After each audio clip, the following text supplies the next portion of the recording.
Audio Jungle.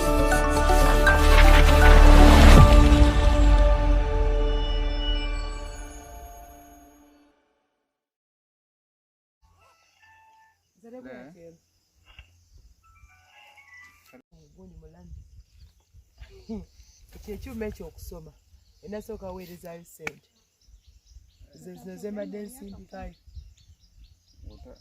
Ffe KPJ Dreamgoals Consult Limited era ng'olunaku olwaleero tuli mu kugaba ttaka. Abasinga obungi mubadde bulijjo mugamba bannange ffe tusasula ettaka munaalituweerawo, ffe kasita osasula ettaka lyo n'olimalayo tuba tulina okuwa ettaka lyo. Era nga bw'otulaba wano tulina omupunsi, tulina bana bali mu kugezaako okufuna ettaka lyabwe, ba clients baffe era nga mugenda okubalaba bali mu kufuna ttaka ate nga n'abamu they are represented by me okuba nti nabo bafuna ettaka lyabwe. Kakati mukwano gojja tugamba lwaki mutugabira ettaka nga temunnaba kusendawo. Esitesi zonna ezisinga zisenda ettaka zisendawo ewantu we ziba zigenda okutunda. Nedda mukwano ffe tuba twagala tukulage nti ekintu ky'oguze okiguze okifunye. Ekyo nno kintu kikulu nnyo. Muvemu ebyo ebintu ebaddawo ne batandika okugamba tulina osooka okuyoyoota bayoyoota ki ewantu nga gwagenda okuzimbawo nga gwagenda okukolerawo ekintu ky'oyagala okolerewo ne wabawo si wayoyoote ne wabanga wayoyoote as long as okutta ekintu kyo n'okigrabinga bw'oti nti kati essaawa eno gwali mu kikozesa. N'olwekyo gwe muganda wange ali eyo jangu otwekwateko ffe aba KPJ Dreamgoals Consult Limited kuba kati tolaba essaawa eno sooka otunye kalitunsi ono yenna nga bw'omulaba nga bw'ajjudde muno.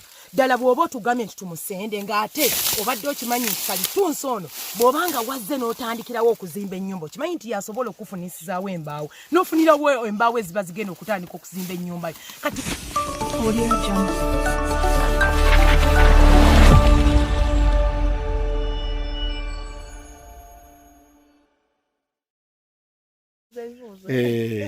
Nyabo gye baleko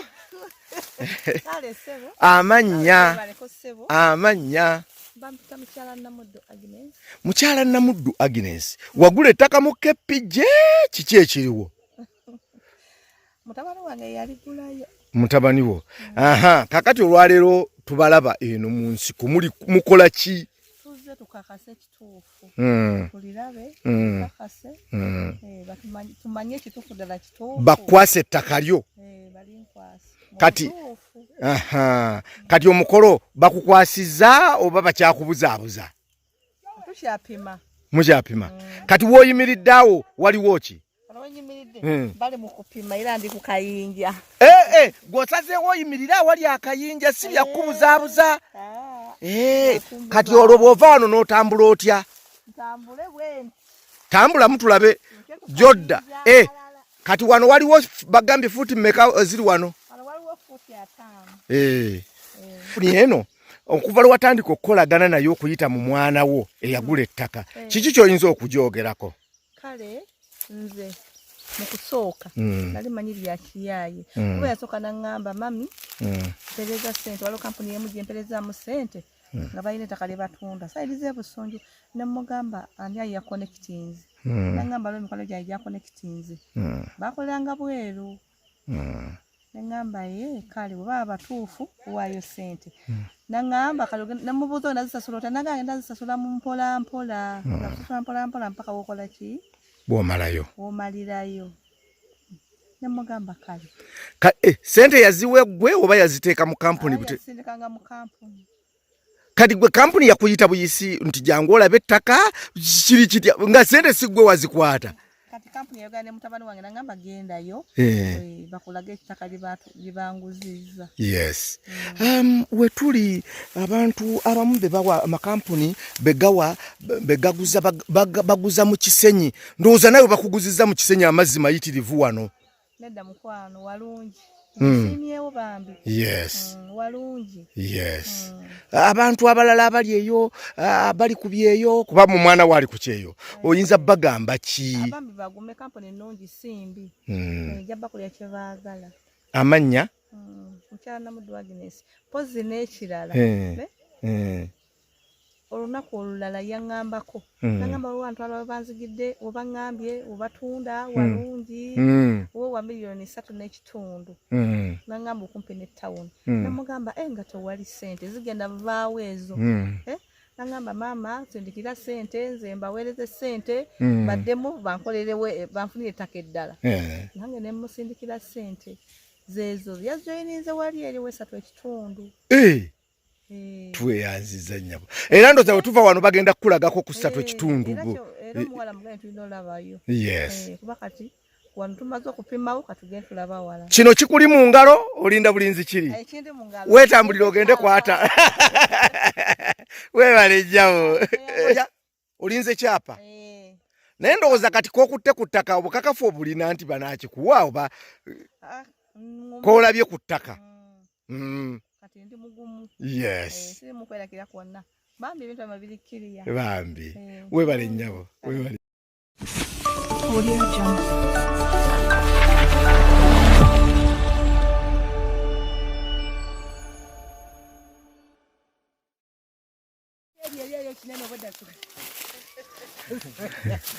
Representative wa mubiri wavaawo banange bamikwano banemujebaleko kansubire nti muli bulungi era kansubire nti bikimu kitambula bulungi nga bwe twabasuubiza nti aba KPJ Dreamgoals Consult Limited tugaba ettaka ne tulikuwa lisasule limaleeyo kasatueka ettaka bwe tuti katali kitegeeza liba lirina okugabibwa era olunaku olwaleero tulina baclients baffe abalala ku feze yasooka babadde bulijjo basasula mu kisasula mpola kakati essaawa eno bamalirizzaayo akasente kaabwe ng'era baagala okuba nga baweebwa ettaka lyabwe nze ndi representative w'abano abatasobodde kusindika bantu ekyo nno kikolebwa KPJ yokka era wenjogerera essaawa eno nze ndi representative ow'abano abantu abatasobodde kujja waliwo abasobodde okujja era ndowooza mugenda kuba mubalaba naye lwaki ndi representative olw'ensonga emu nti muno mu KPJ Dreamgoals Consult Limited nze family relations representative oba ayambako abaana naddala bakadaama basekadaama ng'oguze ekintu kyo toyina muntu gwe asobola kuyirawo mubiri wano nze nkikola nzekka muno mu KPJ Dreamgoals Consult Limited era mbadde ndi wano nga ndi n'omwami ono mubiru nga bamukwasa ettaka lye essaawa eno wenjogerera nga ali mukwasibwa ettaka lye ngera wano wosi akayinja ka mubiru akasooka we kava akasookera ddala akamubiru katandikira wano yatugulako ettaka lya 10 ku 10 wano watandikira kati tambula ogende 10 bwe kigenda nentambulira ddala nga bwe mundaba enda ntambula nseezenyaakula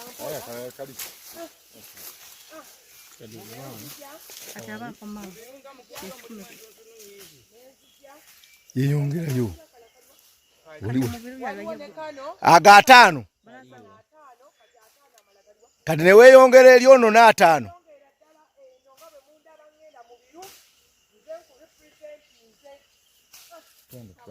sebunyongera ku ddoboozi sebo Sentundu Franka oli wano kampani ya KPJ tubalabe eno mu nsiko mukola ki waliwo omwana wamwanyinaze yagulayo ettaka ibole tuze okufuna leero yes baze bakwasa ttaka kakati tulabye bapima bakola ki ebintu bino gwe obyogerako kiddala bituufu bakuwadde ettaka lyo tunnyonnyolemu system bwetambudde yefunye kuba oli omwana ali bweru yasindika sente mu kampuni fenda manema mwenda takimanyi mwana amukubira kubizi simu namugamba mama yenda mu kampuni bwetu nawe KJP eri kawempe bwetu nawe tumanyi nawe batulagira ntubuuza netufunawo abidama batutwali batulage ne tulete busonjo ne tulage ettaka yabatulaze ettaka kakati babalaze ettaka baliyodde mu kalobo endaga eyo system bakozesezza biki bafunye system yaba bano bayita abapunta ne bana n'ekyuma kipima ne batusimba n'obuyinja n'ebeera nti bintu jaddala bireka jaddala naye nga babawadde 5 ku 10 gwe mu kulaba yennyinyi yeranja binene bulungi ndowooza olwaleero abantu bettaka abo batunda ebisenyo kamalobo kamazindoza we babatadde mugenda kusimba amayuuni muvube ensonzi yes mutandikidde magoba kunyenda kutwala kwanda bitali tundu kusala mbaawo kakati KPJ abantu kikyo oyinza obbagamba eyo naddala abaana kati abali ebweru abali kukyeyo kubanga mu omwana wammwe yakola ekyamakulu ate nga nammwe temumanyi naffe nza situmanyi kiyinza bagamba abaana batona ddala babiri bweri okusinga okwesiganya abantu ba famire nti omuweereza nga ssente ate situziweereza mu kampuni kepijje banya bitanda ya ddala omwana yasasula nza situmanyi timbale nkugamba nti nyeri famire zaabwe abafamire zaabwe gye balinde ennyo ssente zaabwe babire nga batisi beesiga kampuni nga zino omuntu wa famire omuyite ndo amaze kusasula ekitegeeza mmwe temwanyiize okuba nti omwana yayise mu kampani ate ne mufuna ekituufu ate sonyiizidde kinga ekituufu tukifuna lwaki tuba tunyiidde n'eddoboozi ani manya Kayima Isaac. Kayima Isaac tubalabe eno tulaba omusajja akutte oguuma muli ku ki mukola ki? Tuli wano tuli mu kufuna ttaka. Tuli mu kufuna ttaka wano tuli. Aha, kati ettaka lyozza okufuna lyenkana ki, bugazi ki, balikuwadde baliyodde mu kalobo, bakozeseza system ky'okulikuwa. Ettaka lyenza okufuna 5 ku 10. Balimpimira futi 5 ku 10. Era ddyo mazo difuna. Ndowooza bakozeseza olukoba luwanvu. Bakozeseza n'ekyuma kizungu nnyo. Kyekipima. Yes. Kepijje bano wabasisinkana otya wabategeera otya ettaka lyozza okufuna liryo ina gw'ofunira tunnyonnyolemu. Nze waliwo muto wange. Muto wange yabasinkana ye najja n'abafunamu ettaka. Kati era nze kufuna ttaka lye. Oli representative. Yes, kakati tunnyonnyolemu we babawadde ndowooza mugenda kulunda ebyennyanja musimba amayuuni muwuge kubanga bayinza babawadde mu kisenyi. Ettaka sirya mu kisenyi. Ettaka ddungi nnyo bwekuba kulima osobola okulima bwekuba kuzimba osobola okutandikirawo. Kakati system ene y'okuba nti bakuwadde ettaka lino ne balikukwasa nga mumazeyo ssente zammwe ate nga tebasoose disendo okyogerako ki? Ekyo tekirina buzibu. Ekikulu kasita omuntu afuna ekintu ekituufu. Yes. Banga basobola odisenda ate era n'otafuna kintu kituufu. Yes. Obula ekikulu kufuna kintu kituufu. Kati mmwe mufunye ekituufu? Tufunye ekituufu era tusobola tugenda tutandika kukolerawo byaffe. Webale nnyo ssebo. Akati abantu abali eyo abali ebweru abali mu Uganda abali ebweru obagomba otya ku kampani eno eya Kepijje? Abantu abali ebweru abali mu Uganda kyembagamba kimu mwesige Kepijje Dream Consultants bajja bafunira ekintu ekituufu. Webale nnyo ssebo. Nali eyo jangu twekwateko ffe aba Kepijje Dreamgoals Consult Limited bino byaddala bw'oba osobola jangu otufune ku namba noti 757 62 92 95 oba noti 7 noti 34 10 30.